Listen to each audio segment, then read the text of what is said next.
Alô você, galera, a gente voltando do break aí, sempre tem um cafezinho, alguma coisa. Mas vamos que vamos. O que eu vou fazer agora? Ó, agora, papel e caneta na mão, a gente vai fazer uma das partes mais importantes, que é a gente vai fazer a construção da árvore do crime. Eu construo ela 2, 3 vezes, quantas vezes forem necessários e suficientes, para que você consiga captar a ideia, tá? A gente foi até o artigo 18, aí a gente vai dar uma acelerada agora na árvore do crime, depois a gente vai para o 19, que é o preter dolo, o 20, que é o erro sobre elemento constitutivo do tipo legal, 21, erro de proibição, 22, coação moral irresistível e obediência hierárquica, 23, as formas de excludente de ilicitude, estado de necessidade, legítima defesa, estrito comendo legal exercício irregular do direito. E aí a gente vai pelo Código Penal inteiro, se der o que der para matar na aula, a gente mata na aula, o que não der, a gente vai nas subsequentes até a gente chegar basicamente no final do direito penal, na parte geral, que polícia é do 131, 69, 70 e 71, que é o crime continuado, e o 73 também, né, que é o aberrecto ictus, beleza? Então vamos fazer o seguinte... Alô você! Vamos para a construção da árvore do crime, que agora vai ser decisivo se você entendeu ou não o passo a passo, e basicamente é só questão aqui que a gente vai trabalhar, tá? Aí, mano, mas é só questão porque você vai falar questão? Não, galera. Eu vou dar o conteúdo que efetivamente cai nas questões para você. Então vamos lá. Olha o que a gente vai fazer. Nessa construção aqui, a primeira coisa, a gente vai pegar aqui a teoria do crime agora. Quando eu chego a falar teoria do crime, você chega a arrepiar, né? Que quando eu coloco teoria, você fala, "Kitz, cara, o Evandro vai começar a digitar ali." Não, cara. Eu vou pegar a teoria do crime e vou botar num esquema chamado a árvore do crime. Evandro, por que é a árvore do crime? Porque a árvore do crime, isso aqui é uma construção que a gente faz na vertical e horizontal, tá? Como se tivesse galhos, para que você entenda toda a teoria do crime do Código Penal, como ela funciona. Vamos lá. Bem no início, a gente trabalha a infração penal. Não é isso aqui? Infração penal. A infração penal, eu tenho uma divisão dicotômica dela, né? Eu divido a infração penal em crime e eu divido ela em contravenção penal. Então, não confunda.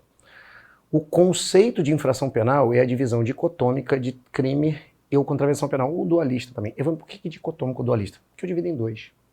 Já o crime, não. O crime, eu divido ele de uma forma diferente. Lembra, né? Infração penal, primeira parte, segunda, e agora eu vou trabalhar só o crime. É como se eu deixasse a infração penal de lado.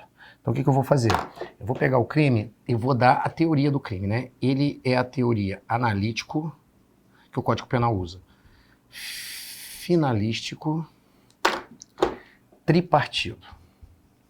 Tripartido. Vamos combinar o seguinte?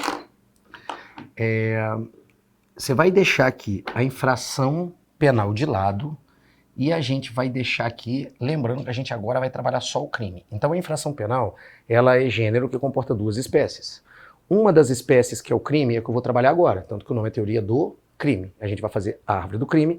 E essa teoria, ela é dividida em 3 pedaços. A infração penal é 2 e a teoria do crime em 3. Recebe o nome de analítico, finalístico,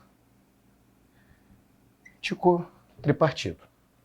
Nessa construção, eu tenho 3 divisões. Eu tenho o fato típico, eu tenho que ele é antijurídico e eu tenho que ele é culpável. Caralho, Evandro. Agora começou a botar nome diferente. Não, anota, vamos seguir, porque lembra, nós somos auditivos, visuais e mecânicos. Se você escrever, lógico que tem outro nome técnico, eu gosto desses nomezinhos. Se você escrever, você vai aprender. Você vai combinar o seguinte para mim, que pra gente deixar o crime funcionando, que é do artigo 131, e conseguir aplicar a pena, ou seja, para o crime estar completo, eu preciso ter o primeiro pedaço, mais o segundo pedaço, mais o terceiro pedaço. É como se fosse uma conta matemática. Eu venho aqui, fecho, 1 mais 2 mais 3, eu tenho aqui o crime. Só que olha só, se o agente, ele comete o fato típico, que lógico, eu vou explicar, calma, que é o primeiro passo, não tem como pular os passos, tá? Depois o fato é considerado antijurídico, que é a análise que vai fazer. E depois eu analiso e combino que ele é culpável, pronto. Eu tenho a equação pronta, tenho o crime e aí o agente pode responder pela pena dele, que está no Código Penal. Só lembrando que é o seguinte, na teoria, se eu tirar o primeiro pedaço, na hora que eu estiver explicando, ou tirar o segundo pedaço, vocês vão dizer que eu vou excluir o crime do agente. Se eu tirar o terceiro pedaço, que é a culpabilidade, não vale dizer que está excluindo o crime. Você tem que dizer que vai isentar de pena. Então vamos lá, galera. É correto afirmar que retirando o seu fato típico, exclui o crime. Retirando o antijurídico, exclui o crime. Retirando a culpabilidade, exclui o crime. Ok até aí? Beleza. Particiona, Evandro. Particiona. O fato típico é dividido em 4 pedaços. O legal é que quem já estuda só vai acompanhando e vai quase que me antecipando, né? O fato típico é dividido em conduta, nexo causal, tipicidade e o resultado. Evandro, já estudamos isso, já que a gente avançou do artigo 18? Já, galera. A gente estudou aonde? A conduta. A conduta, eu estudo ela no artigo 18 do Código Penal, 1 e 2. Eu estou trabalhando dolo e culpa. No Código Penal antigo, antes de 1984, o dolo e a culpa estava dentro da culpabilidade. Aí existe um monte de teoria que eu não preciso trazer essas teorias para vocês. Só preciso dizer que hoje a culpa foi deslocada depois de 84 e ela está dentro da conduta, dentro do fato típico. O dolo, ele tem divisão. O dolo, ele pode ser dolo direto, ou ele pode ser dolo indireto, ou também considerado eventual. O dolo indireto, ele pode ser de primeiro ou de segundo grau, que são as condições necessárias e suficientes. A culpa, ela já é dividida em culpa inconsciente, que é a normal, e culpa consciente. Quando eu dou aula, eu sempre faço uma brincadeira, né? Eu deixo no quadro um tempão que a culpa é ato voluntário, voluntário, voluntário, voluntário, voluntário, voluntário, voluntário, voluntário, voluntário, voluntário, depois eu taco que a culpa é ato involuntário do agente, ok? É uma brincadeira que eu faço com vocês, mas vamos lá. Direcionado a isso, o que a gente vai fazer?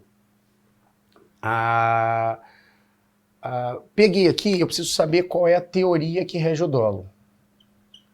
Teoria do dolo. A teoria do dolo, ela é classificada como teoria do dolo natural. Galera, não se esqueça. O dolo, ele pode ser, a classificação dele pode ser direto ou indireto. Pode ser de primeiro ou pode ser de segundo. Mas a teoria que rege o dolo, que tirou o dolo da culpabilidade e colocou o dolo dentro da conduta no fato típico, é chamado teoria do dolo natural. O dolo ele podia ser normativo ou natural. No nosso caso ele é natural, não precisa explicar o conceito. No campo de vocês, as questões são bem básicas, então vem assim, é correto afirmar que a teoria do dolo natural é a que colocou o dolo dentro do fato típico, tá certo. A teoria do dolo é a teoria normativa, tá errado, ela não é utilizada mais. Então a teoria natural é utilizada, a normativa não é. Nexo causal, a gente estudou onde?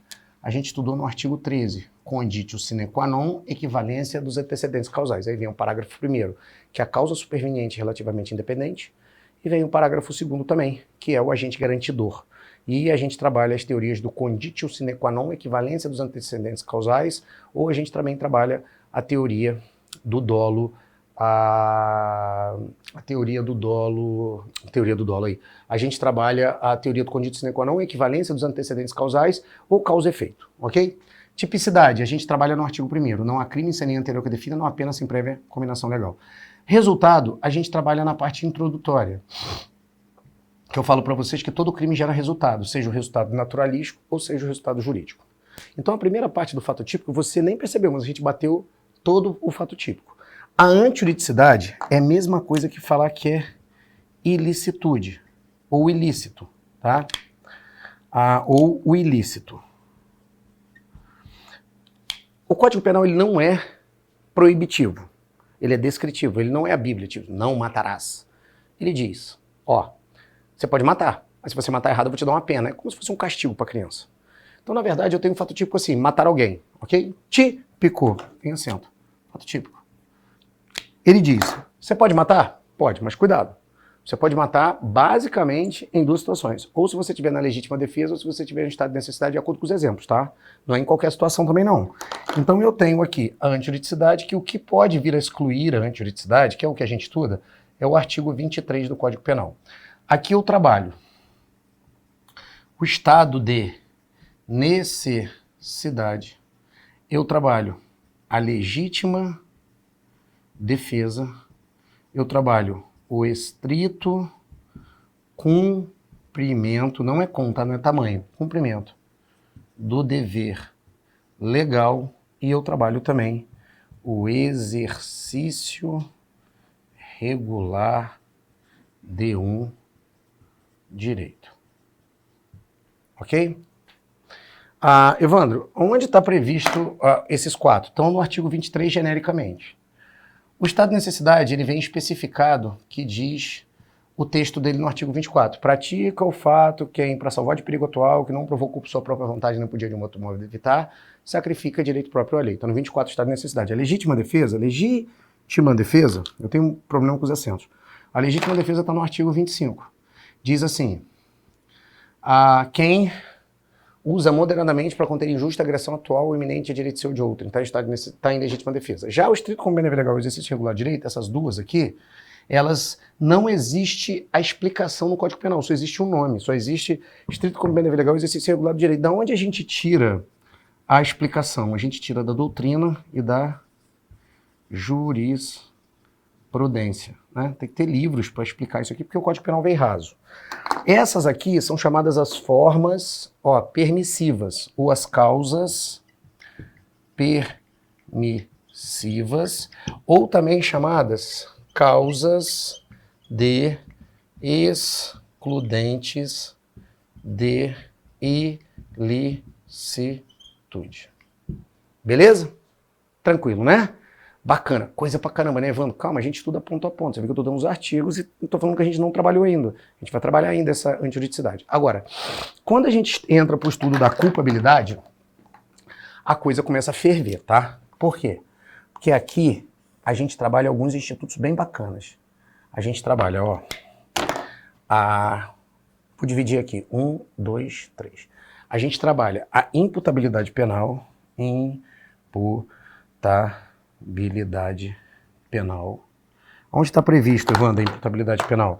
Está previsto no artigo 26, que diz que existem duas teorias, né?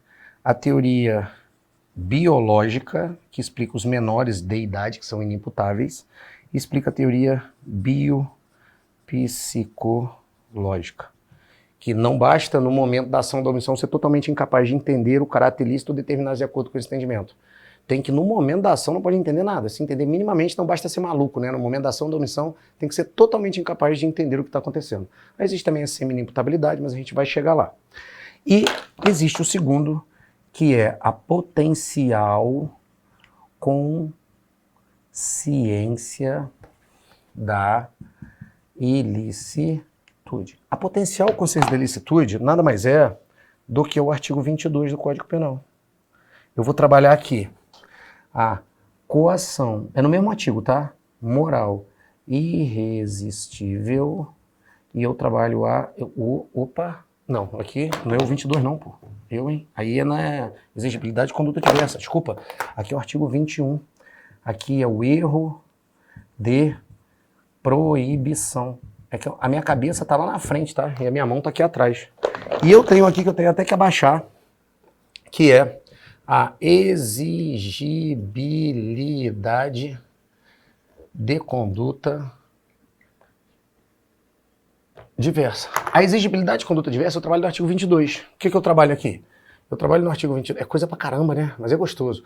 Eu trabalho a coação moral irresistível e eu trabalho a obediência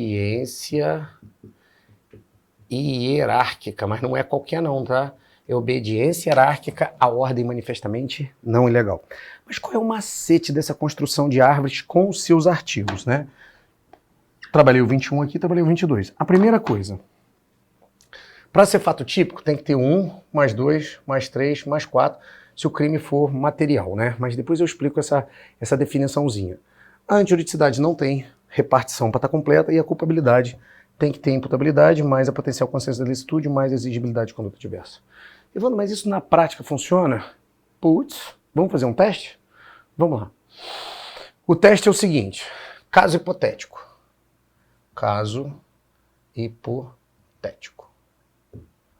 Vamos analisar o caso hipotético? Ó, o A deu um tiro na cabeça do B. Cara, esse aqui, A deu um tiro na cabeça do B. B tombado ao chão morto. Sanguinho aqui, óbito. Óbito. A grande pergunta. O que aconteceu aqui olhando a árvore do crime? A matou o B. Vamos analisar? Primeiro a gente vai analisar a conduta do autor. Vamos pegar essa conduta de dar o tiro e vamos olhar para lá? Transporta para cá. Pergunta. Naquele exemplo que o A deu um tiro no B e o B caiu, vamos analisar o A. Vamos analisar o fato típico. Houve conduta? Naquele exemplo lá, houve. Ele queria matar, então a conduta foi dolosa. Tinha alvo certo e determinado? Tinha. Então é dolo direto de primeiro grau.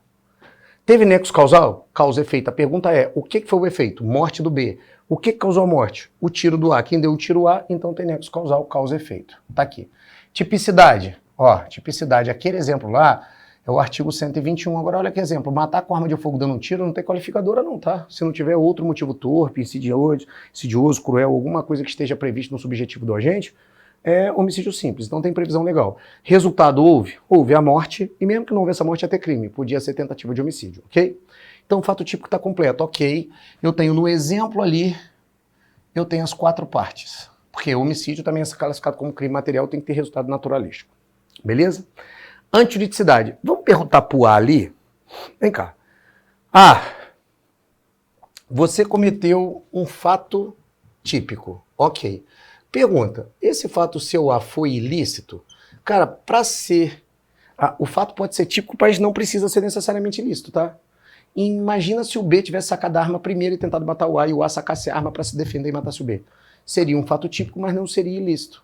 Ele estaria em legítima defesa, mas nesse caso, o B não tinha culpa de nada, era uma vítima comum. Então, o A não estava em estado de necessidade, legítima defesa, estrito como bem dever legal e exercício regular de direito, não estava nada. Ok. Então eu tenho o ilícito, foi fato típico mais ilícito. Agora vamos voltar para lá e vamos perguntar quem é o A. Opa, antes disso o A tem 19 anos, tá? Essa é a idade do A. E ele é mentalmente são. Então vamos lá, voltar? Então ele cometeu, ok, um fato típico, ok, ele cometeu um fato antijurídico. A gente pergunta, agora a gente pode aplicar a pena efetivamente no A?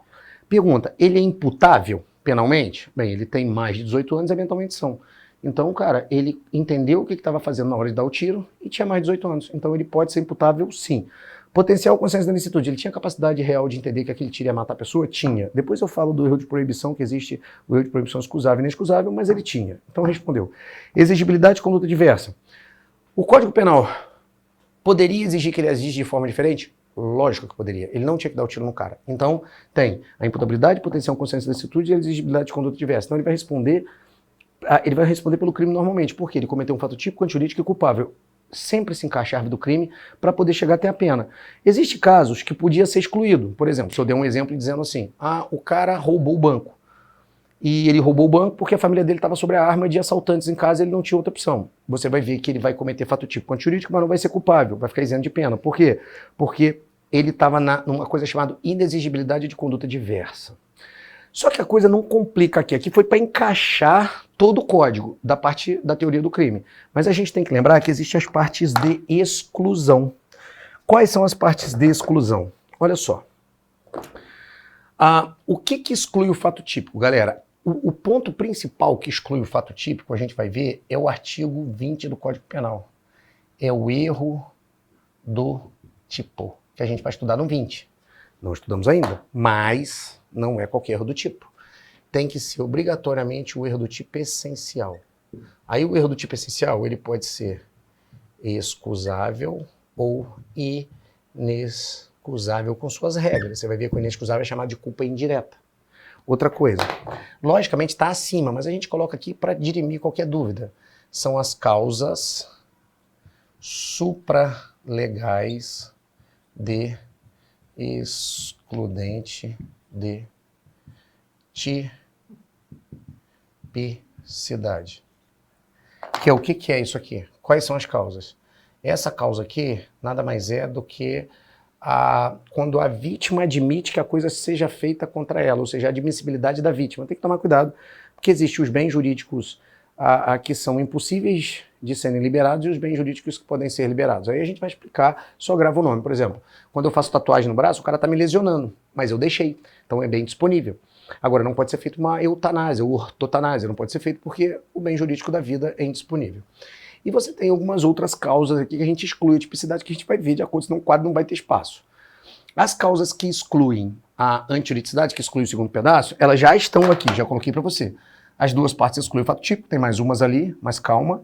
E aqui eu tenho 1, 2, 3, 4, que são as formas de exclusão da antijuridicidade. Então, se eu tenho, por exemplo, o erro do tipo ali, o que o erro do tipo faz? O erro do tipo, se ele é excusável, ele tira o dolo e tira a culpa da conduta. Se eu tiro o dolo e a culpa, vem para cá. Eu quebro, eu quebro dolo, eu quebro culpa. Se eu quebrei o dolo e a culpa, eu tiro a conduta, eu tenho que ter os 4. Não tenho o primeiro, eu tiro o fato típico. Se eu tiro o fato típico, exclui o crime. As questões vêm de trás para frente. A mesma coisa aqui, estado de necessidade, legítima defesa, exercício regular do direito, qualquer uma delas vem excluir a antijuridicidade.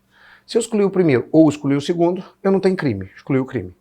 O que acontece se o cidadão for menor de 18 anos? Ele, pelo caráter biológico, ele é inimputável. Então ele pode ter cometido o fato típico e ser antijurídico, mas eu tiro a imputabilidade, ele fica isento de pena. O que acontece se o cara fumava maconha lá em Amsterdã, e lá é permitido, ele vem para o Brasil e fuma? Ele pode estar no erro de proibição excusável, isenta de pena. Calma, são exemplos que eu vou tacar em você na explicação. A gente não passou pelo 21 ainda. Exigibilidade de conduta diversa, mesma coisa. Aqui, obediência hierárquica à ordem manifestamente não ilegal, eu dou o exemplo aqui da ordem manifestamente ilegal. Quando você responde, geralmente é do Capitão Nascimento, mandando o 06 matar 2 coelhos com uma porrada só, e dou o exemplo aqui de quando o chefe engana o subordinado. Né? E falo que tem sempre a teoria de direito público, não vale hierarquia, nesse caso no direito privado. Coação moral irresistível é o caso do gerente de banco. Qualquer uma dessas causas, seja 26, a 21 ou 22, exclui um dos elementos, a imputabilidade, potencial consciência de licitude ou exigibilidade de conduta diversa, ok? E qualquer um do erro do tipo ou causa superlegal de excludente de licitude tira a tipicidade e as 4 causas tira a antijuridicidade. Parece ser complexo, mas a gente pega do artigo 1º e vai bater até o 31 e você pode ver que nesse encaixe aqui, a gente encaixa a árvore do crime. O mais legal é que do artigo 121 até o 359H, que é crime contra as finanças públicas, mais todos os crimes de legislação especial, para ser crime, tem que passar pela árvore do crime. Você pode pegar qualquer crime e encaixar ali. Pô, o cara cometeu um crime de latrocínio. Aí você vai perguntar conduta, nexo causal, tipicidade e resultado. Vai perguntar se estava em uma das causas e não estava, responde a antijuridicidade. Vai perguntar se o cara é menor.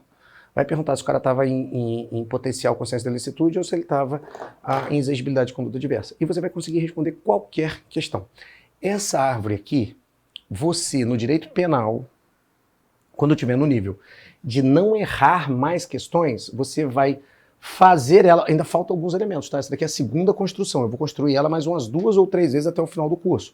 Mas você vai ver que depois que você fez essa construção, do jeito que eu fiz aqui, sem olhar em lugar nenhum, sem olhar em papel, sem olhar nada, você está pronto para passar. Isso aí é repasse, repasse, repasse, repasse. Depois que ela estiver bem prontinha, é só você fazer questão e voltar nela que não tem erro, beleza? Então olha só, vamos pegar pesado. Essa daqui é basicamente uma aula condensada de tudo da teoria do crime para você entender aonde a gente se porta e como ela funciona. Lembra, a gente vai ter que bater artigo por artigo. Então se você der ok nos artigos, você está dando ok, por exemplo, no edital verticalizado. Porque basicamente isso aqui é um edital verticalizado do Código Penal. Da parte geral do Código Penal, beleza? Vamos que vamos e segue em frente. Vamos dar um break aí, vamos pra frente. Alô você!